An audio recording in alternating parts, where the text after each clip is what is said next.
Hello everybody. Many people know what a Mentos is. Who doesn't know this is one of the most popular mint gums in the world? Mentos gained huge popularity due to the reaction with Coca-Cola.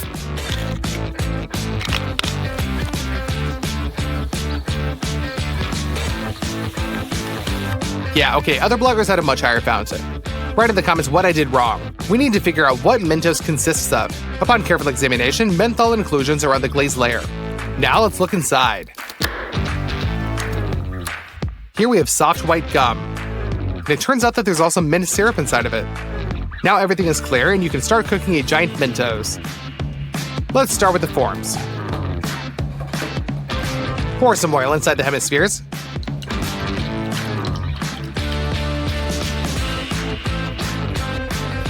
And spread it out evenly with a brush.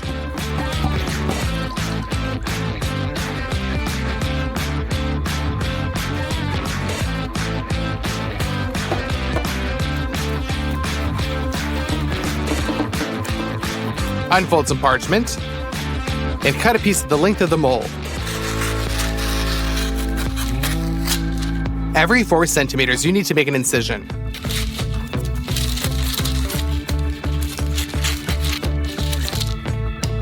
Now we cover the form. Thanks to the oil, the parchment sticks. Cover it so that there is not one single gap on the molds. Now let's start with these little blue inclusions. For this, we will cook some caramel. Pour some sugar into a saucepan and pour in a little bit of water. And in order to refresh our breath, we will need some crystals of pure menthol. They just have like this unrealistically powerful aroma. We set a small pinch into the saucepan, and we cook the caramel to 145 degrees. Now you can remove it. Let's repaint the menthol caramel in blue.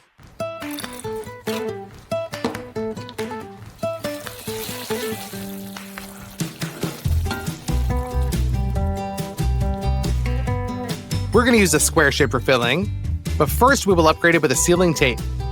With scissors, we cut it lengthwise.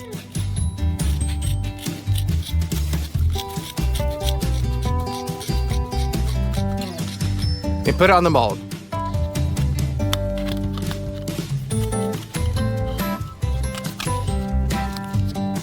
Done. Now the mold will be sealed. We apply it to the mold and pour in the blue caramel.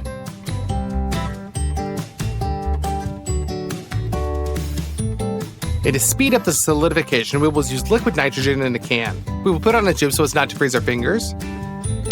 And we spray nitrogen directly out of the hot caramel. The spray temperature is negative 195 degrees, so the caramel freezes almost instantly. And our first round is done. You can bend the shape a little bit to make them more random. And again, pour in some caramel.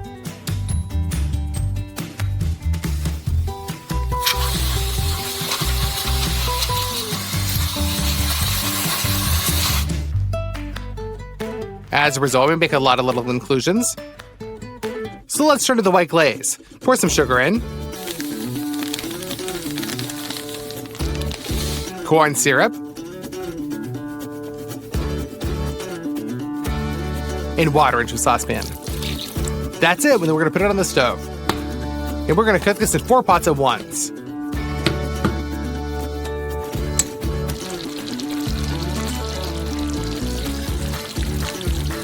We cook the caramel for 10 minutes until it reaches 137 degrees. Quickly remove from the stove and color it white.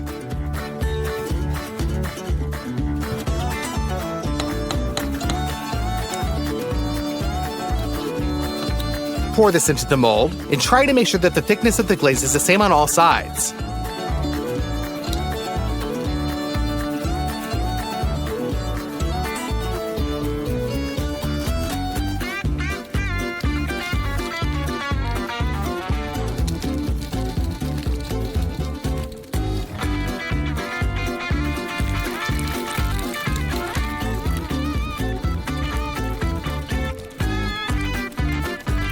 Most of it still flows down, so we smear it around with a spatula.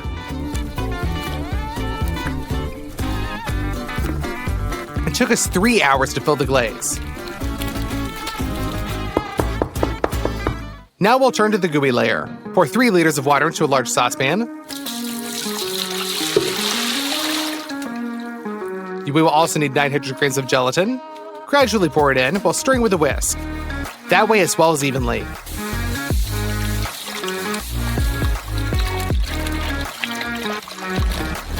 When the mass has already become like a puree, it is ready. Next, you will need 5 kilograms of coconut oil. We open up a plastic canister.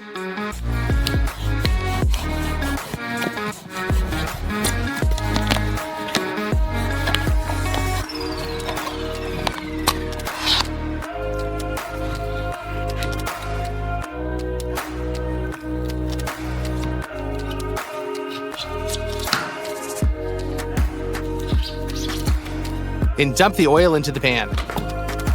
Now you just gotta pour 1.6 kilograms of cornstarch in. And mix this mass with a huge mixer.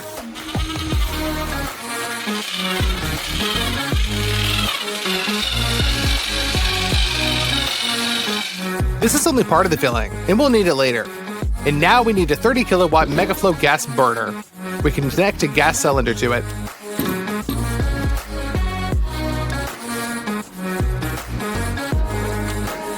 We install a hefty saucepan on top and pour 10 liters of corn syrup into it.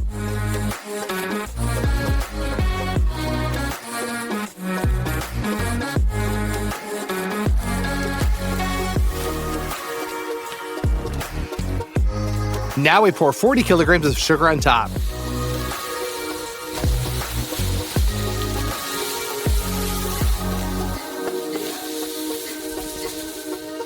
And 8 liters of water.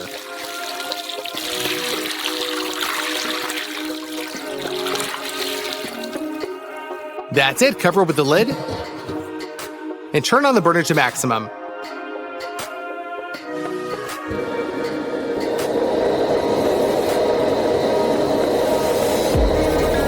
After about 10 minutes, the caramel is boiled.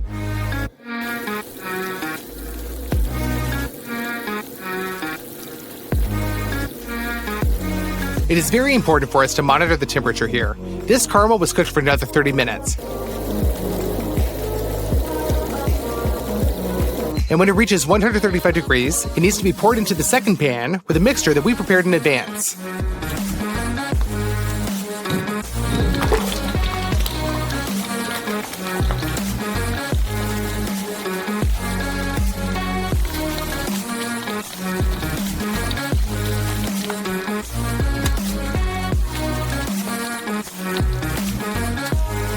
And mix everything together with a mixer.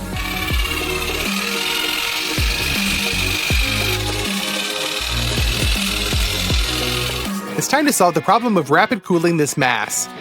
We want to do it with dry ice. In fact, it is frozen carbon dioxide and its temperature is negative 78 degrees. That is, it is 4 times colder than ordinary ice from the freezer. Pour half the dry ice into a large saucepan.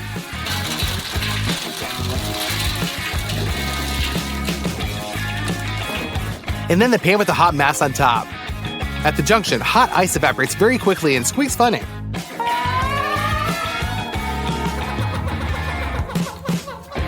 The second half of the dry ice is filled between the walls so that the cooling is more effective.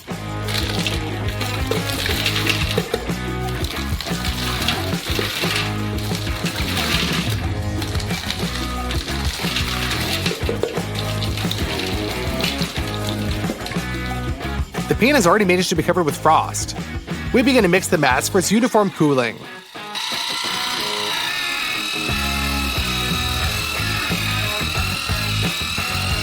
Half an hour later, the mass noticeably lightened and even increased a little in volume. This is due to the fact that we have driven a lot of air bubbles into it. After another hour of mixing, the mass has almost cooled down and is already stretching like gum. But we need an even wider color, so we'll add a powder dye and mix it in.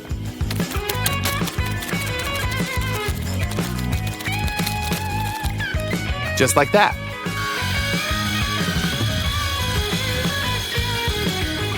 As a result, an almost white chewing mass is obtained.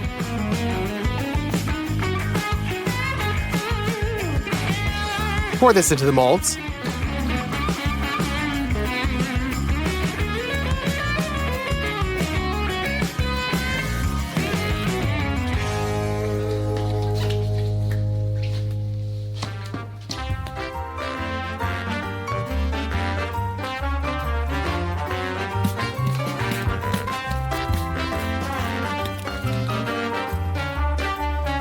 and we'll send them into the freezer.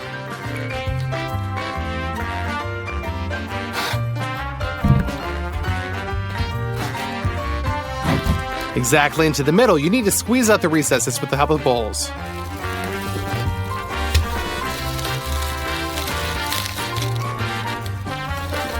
And leave that to freeze for a whole day. Now it's time to make the mint syrup. The menthol crystals that we used earlier have a very strong cooling aroma, but it is the taste of mint that they do not have. Therefore, we will make the flavor ourselves. We shove a piece of gauze into the extractor as a filter, and fill it almost to the top with dried mint.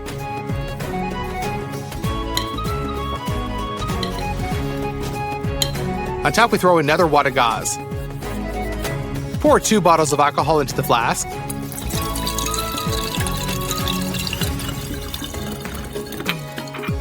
Then we throw in 2 little pieces as boiling water. We install the extractor on the stove and fix it on a tripod so that it doesn't fall. On top, we have another flask called a refrigerator, and we also fix that. From below to the refrigerator, we attach a tube. Put the second end on the adapter and pull that right onto the faucet. There is an exit from the top of the refrigerator. A tube is also needed to it. The second end is thrown into the sink, and we turn on cold water. The refrigerator is filled with water and flows out through the upper tube. This way the water circulates and it stays cold all the time. You can turn on the stove. The alcohol is boiled, but how will it turn into a flavoring agent?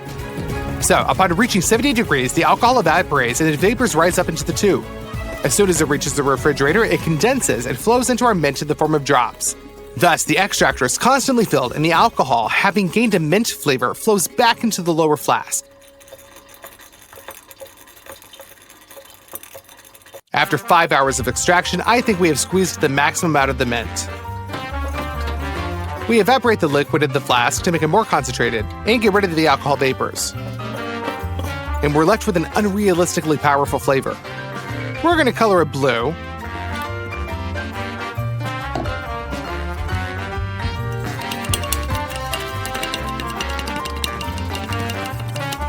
And pour it through a sieve into a decanter.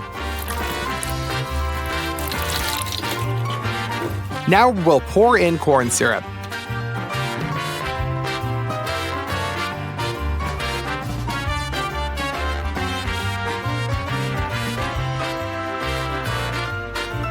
And just mix it up.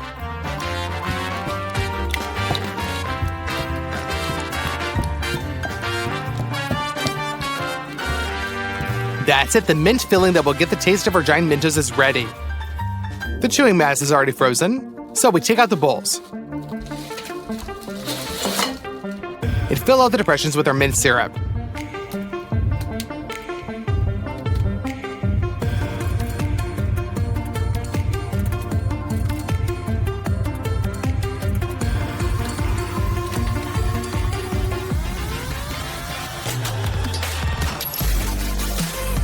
We leave this to freeze overnight.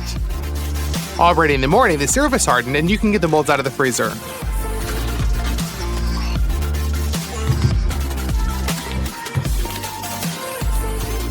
Immediately remove the sticking white glaze.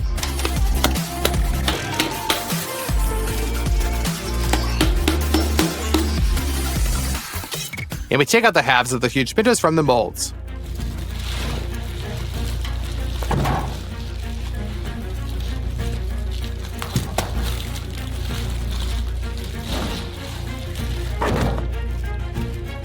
Now we tear up the stuck parchment.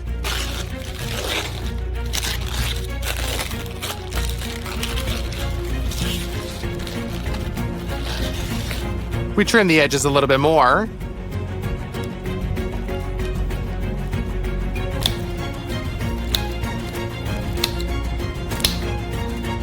Finally, you can connect them.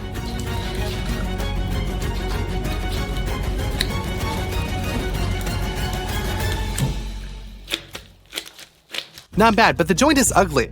So we'll make some more white glaze and go through it at the seam. Just as you see right now.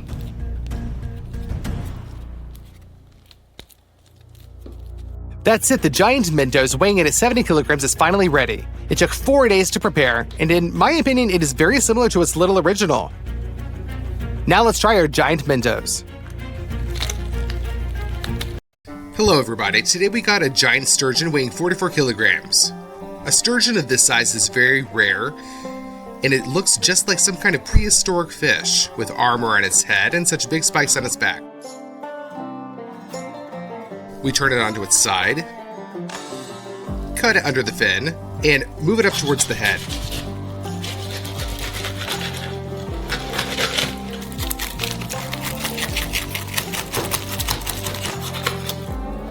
Turn it over on its other side, and cut through the same way under the second bit.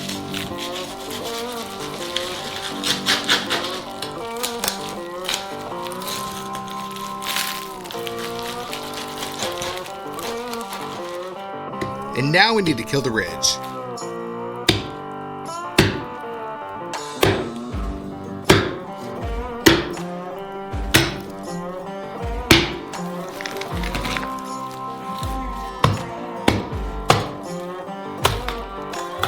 Done. We don't throw the head out. Let's do this. If there are 200,000 likes on this video, then in the next video we will cook a royal ear in a cauldron from this hefty head. And now we cut off the spikes.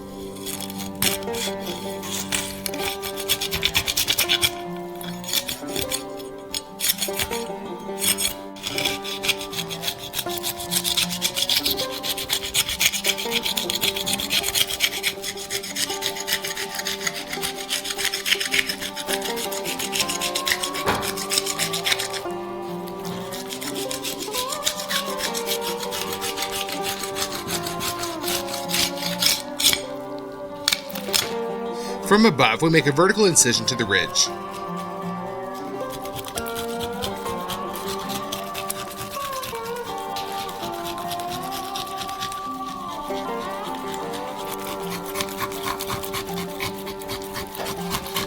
And do exactly the same thing one more time, only so that a gray stripe remains in the middle.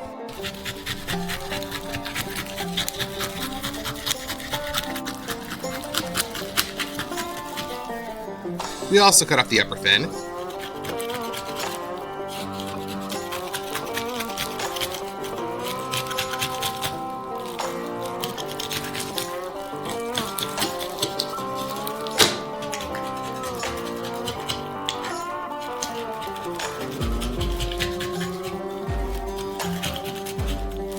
Make incisions deeper and deeper.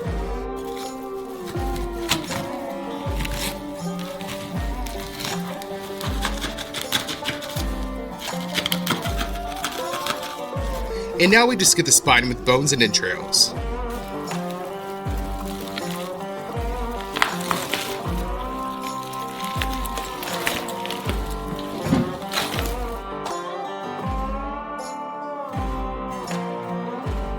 We clean the meat from all of the ugly pieces.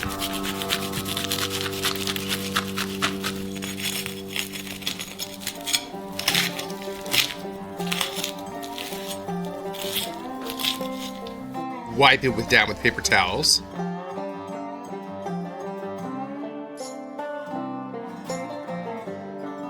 And this is the end of the cutting. Now we marinate the fish in lime.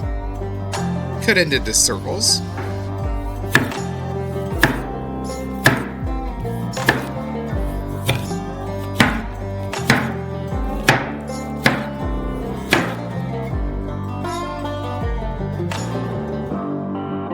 We're done. Now we shift the lime onto our fish and distribute them out so that the lime covers the entire surface area of the meat.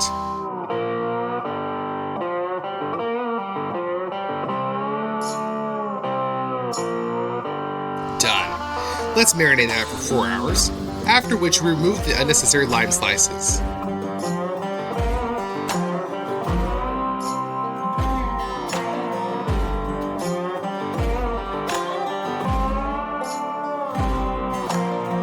Now we need a bath like this. We will cook the sturgeon in salt. We open it up.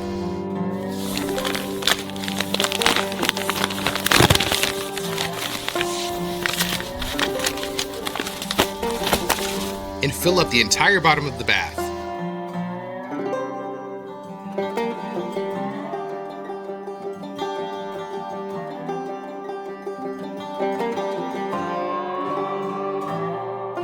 Now we transfer the sturgeon to the salt.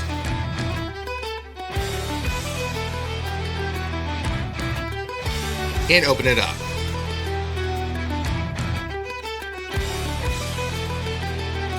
Now we need another large container. We also fill that up with salt.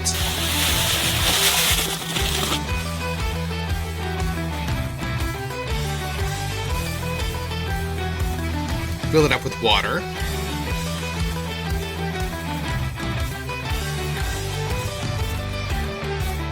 And mix it.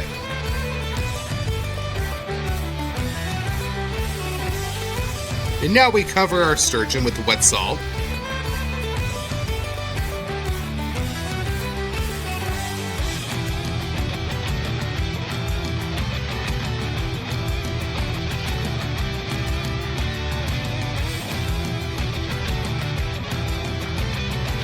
And press it down thoroughly with our hands.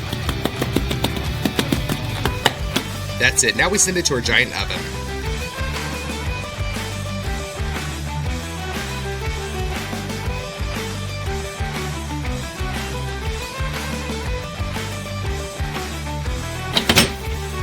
And leave it to bake for 4 hours.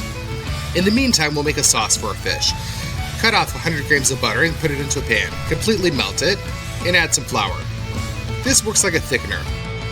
Mix it so that it absorbs the butter. Pour in half a bottle of milk. Mix it with a whisk, breaking all the lumps. Then chop up the remaining milk. Add 3 teaspoons of nutmeg, French herbs, and basil. Mix all this until it thickens. Add some salt, and our sauce is ready. We also need some tomatoes. Cut them into slices.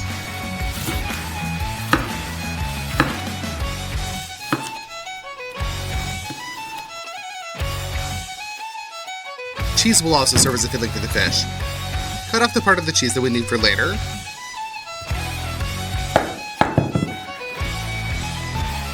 And cut the rest into smaller pieces.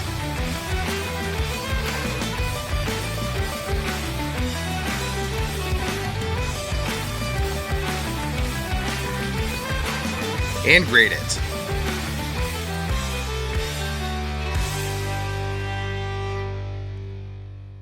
The fish is already baked in salt, so we take it out.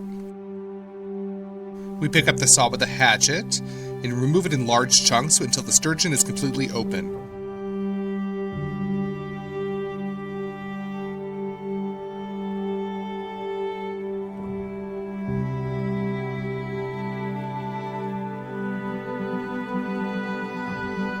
The remaining grains of salt are simply swept away with a brush. Spread the cream sauce on the sturgeon.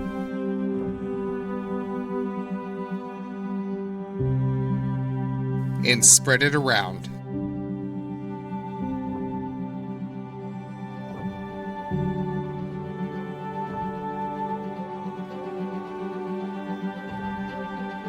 There you got it. Pine nuts are also perfect here. Evenly scatter them all over the fish.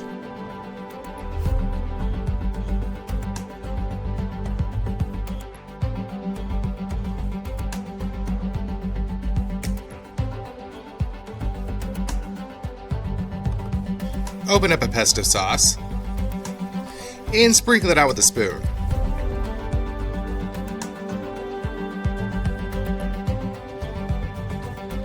And finally, we spread out the tomatoes.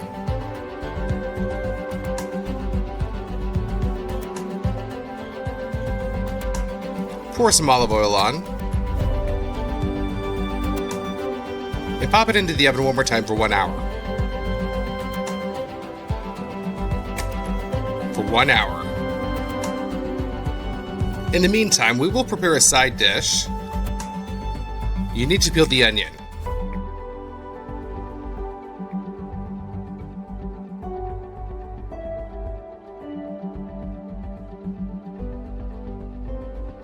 Then we cut them into cubes.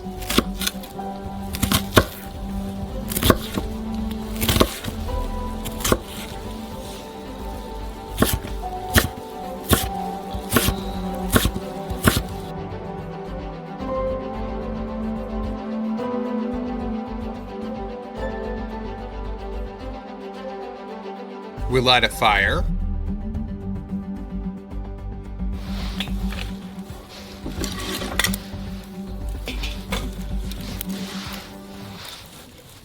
Open up some butter. And send 400 grams into the cauldron. This needs to be melted. Put a lot of the chopped onions in there. They need to be fried until transparent. Now we pour out 3 kilograms of rice.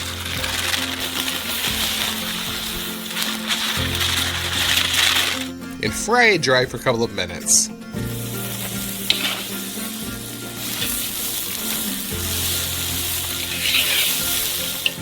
Now we pour in 2 liters of chicken broth and add in some water.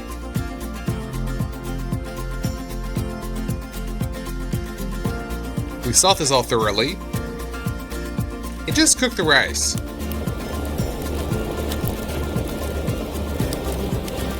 While the water evaporates, grate the cheese.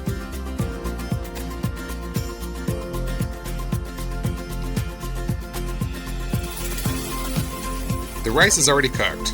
Add the cheese to it.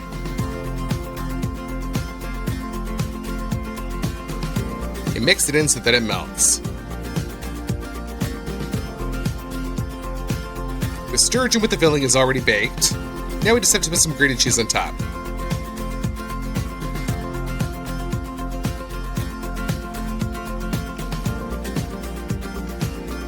Let it spin another 10 minutes in the oven until the cheese is melted. After this, the sturgeon is ready. It turned out very nicely. Let's put some rice on a plate and cut off a piece of fish.